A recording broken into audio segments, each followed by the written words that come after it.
Like when it's somebody I really cared about, really had a relationship, I try to force myself to do things to really spend time dwelling on it. Like I felt like going to Draco's funeral was like a really important thing for me, just because it gave me at least like this moment of closure of like being able to see how important it was to all these people. And I think I gotta like make sure in the future that I really go out of my way to do that kind of shit. Real talk. Because I think it's just important that you find some kind of way to just be still with your thoughts and think about what you've lost there, you know? No, that's a fact, you know what I'm saying? Like, I've dealt with that as a youngster, losing a lot of friends, you know what I'm saying, that died and went to jail young, and you don't see them no more. So that type of trauma, like, we so become immune to it, too, to a sense, you know what I'm saying, that to see it now on the internet, you just look at the world like, damn, everybody is just like, yo, it's just like a normal day. Like, oh man, it's more important for people to just report it than even post a video, be like, to even care, to even take time to sit back and reflect on it. Like everybody trying to be the first one to break the news. But or I think a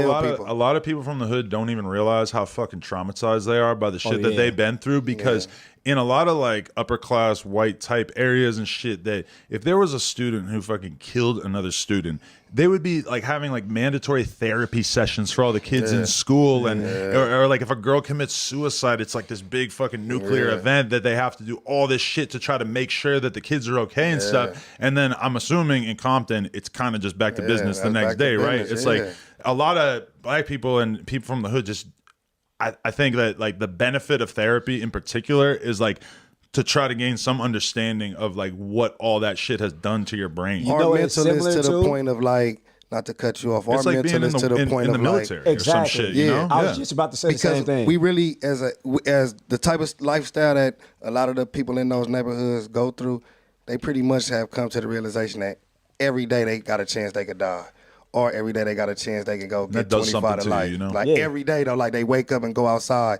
That's a reality. Like, yo, man, I might get killed today. I might have to kill somebody. I might have to rob somebody. I might have to, in order to keep my day going, in order to make it home at night, is not the same as the average person that just gets to walk up, go to the store, can't go to any gas station, can't go to any party, can't wear any can't color, kick it with any girl, can't just, you know. So like, mentally, like we don't catch it until later on as we get to these ages and can look back like, damn, and when I really didn't go to these places. When I talk to a young dude from Chicago or LA, and you start to realize like these Chicago kids are especially like, it feels like the pressure on them it's like a binary choice. You carry a gun or you take a gigantic risk of getting killed. And it's like, when you realize that there's like 16-year-old boys having to make that decision and how intense that decision is, and I'm sure you've fucking been there, it's just like you realize how fucked up this scenario is for these kids. For a lot of these kids, for real.